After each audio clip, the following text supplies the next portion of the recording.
Topper ಆಗಬೇಕು ಅಂತ ಯಾರಿಗಾಸೆ ಇರಲ್ಲ, ಆದರೆ ಎಲ್ಲರೂ ಟಾಪರ್ ಆಗೋದಕ್ಕೆ ಆಗಲ್ಲ. ಟಾಪರ್ ಆಗಬೇಕಂದ್ರೆ ಏನು ಮಾಡಬೇಕು? ಓದಬೇಕು. ಓದಬೇಕಂದ್ರೆ ಯಾವ ರೀತಿ ಓದಬೇಕು, ಎಷ್ಟೊತ್ತು ಓದಬೇಕು, ಇದಕ್ಕೆಲ್ಲ ಸೊಲ್ಯೂಷನ್ ಈ ವಿಡಿಯೋನೇ. ಸ್ನೇಹಿತರೆ, ನೀವು ಯಾವುದೇ ಒಂದು ಕೆಲಸದಲ್ಲಿ ಸಕ್ಸಸ್ ಆಗಬೇಕು ಅಂದರೆ ಮೊದಲು ಟೈಮ್ ಮ್ಯಾನೇಜ್ಮೆಂಟನ್ನು ಕಲಿಯಬೇಕು. ಒಬ್ಬ ವಿದ್ಯಾರ್ಥಿ ಹತ್ರ ಇರೋ ಒಂದೇ ಒಂದು ಅಸ್ತ್ರ ಅಂದರೆ ಅದು ಕೇವಲ ಸಮಯ, ಟೈಮ್. ಈ ಟೈಮನ್ನು ಯಾರು ಸರಿಯಾದ ರೀತಿಯಲ್ಲಿ ಬಳಸೋದನ್ನು ಕಲಿತಾರೋ ಅವರು ಇಡೀ ಜಗತ್ತನ್ನೇ ತನ್ನತ್ತ ಸೆಳೆಯುತ್ತಾರೆ. ಈ ವಿದ್ಯಾರ್ಥಿ ಜೀವನದಲ್ಲಿ ಟೈಮ್ ಅನ್ನೋದು ಅವರ ತಂದೆ ತಾಯಿಯಷ್ಟೇ ಮುಖ್ಯ. ಅದರಲ್ಲೂ SSLC ಮತ್ತು PUC ವಿದ್ಯಾರ್ಥಿಗಳಿಗೆ ನಿಮ್ಮ ಎಕ್ಸಾಮ್ಸ್ಗಳು ಸಮೀಪದಲ್ಲೇ ಇವೆ. ನೀವು ಇಷ್ಟು ದಿನ ಓದಿದ್ದು ಮುಖ್ಯ ಅಲ್ಲ, ಇರೋ ಈ 3 ತಿಂಗಳಲ್ಲಿ ಓದೋದು ಮುಖ್ಯ. ಎಷ್ಟೋ ವಿದ್ಯಾರ್ಥಿಗಳು ಚೆನ್ನಾಗಿ ಓದುತ್ತಾ ಇರಲ್ಲ, ಆದರೆ ಬೋರ್ಡ್ ಎಕ್ಸಾಮ್ಸಲ್ಲಿ ಅವರು ಟಾಪ್ ಮಾಡಿರ್ತಾರೆ. ಕಾರಣ ಅವರಿಗೆ ಗೊತ್ತು ಈ ಉಳಿದಿರೋ 3 ತಿಂಗಳ ಮೌಲ್ಯ, ವ್ಯಾಲ್ಯೂ ಏನು ಅಂತ. ಈಗ ಉಳಿದಿರೋ 2.5 ಇಂದ 3 ತಿಂಗಳು ಪ್ರತಿದಿನ ಕನಿಷ್ಠ 6 ರಿಂದ 8 ಗಂಟೆ ನೀವು ಓದಿದ್ರೂ ಟಾಪರ್ ಆಗ್ಬೋದು.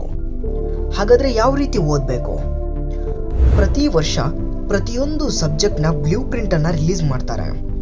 ಒಂದು ಪಾಠವನ್ನು ಕಂಪ್ಲೀಟ್ ಆಗಿ ಓದೋದ್ಕಿಂತ ಬ್ಲೂ ಪ್ರಿಂಟ್ನ ಪ್ರಕಾರ ಯಾವ ಪಾಠದಲ್ಲಿ ಎಷ್ಟು ಅಂಕದ ಪ್ರಶ್ನೆ ಕೇಳ್ತಾರೆ, ಹಾಗೆ ಇಂದಿನ ಪ್ರಶ್ನೆ ಪತ್ರಿಕೆಗಳಲ್ಲಿ ಏನನ್ನ ಕೇಳಿದ್ದಾರೆ ಅನ್ನೋದನ್ನು ಅಬ್ಸರ್ವ್ ಮಾಡಿ, ಅದಕ್ಕೆ ಅನುಗುಣವಾಗಿ ಓದಿ.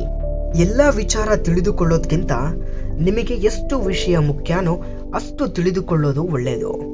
ನೀವು ಎಕ್ಸಾಮ್ ಹಾಲ್ಗೆ ಎಂಟ್ರಿ ಕೊಡೋದ್ಕಿಂತ ಮುಂಚೆ ಮಿನಿಮಮ್ ಅಂದರೂ 5 ವರ್ಷದ ಪ್ರಶ್ನೆ ಪತ್ರಿಕೆಗಳನ್ನು ಸಾಲ್ವ್ ಮಾಡಿರಬೇಕು. ಹಾಗೆ ನಿಮ್ಮ ಮೈಂಡಲ್ಲಿ ನಾನು ಇಷ್ಟು ಮಾರ್ಕ್ಸನ್ನು ತೆಗಿಲೇಬೇಕು ಅನ್ನೋ ಕ್ಲಿಯರ್ ವಿಷನ್ ಇರಬೇಕು.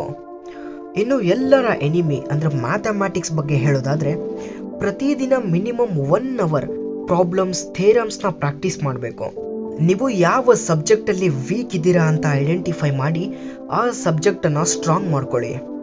ಸ್ನೇಹಿತರೆ, ಇನ್ನು ಈ ವಿಡಿಯೋ ಥಂಬ್ನೇಲಲ್ಲಿ ಇರುವಂತೆ ಪ್ರೂಫನ್ನು, ಅಂದರೆ ಈ ವಿಡಿಯೋದಲ್ಲಿ ಹೇಳಿರುವ ಟ್ರಿಕ್ಸ್ ಮತ್ತು ಪಾರ್ಟ್ 2 ವಿಡಿಯೋದಲ್ಲಿ ಹೇಳೋ ಟ್ರಿಕ್ಸನ್ನು ಯೂಸ್ ಮಾಡಿ ಟಾಪರ್ ಆಗಿರುವ ಹುಡುಗನನ್ನು ಇಂಟ್ರಡ್ಯೂಸ್ ಮಾಡಿಸ್ತೀನಿ ಮತ್ತು ಅವನ ಮಾಸ್ ಕಾರ್ಡನ್ನು ಕೂಡ ಶೇರ್ ಮಾಡ್ತೀನಿ.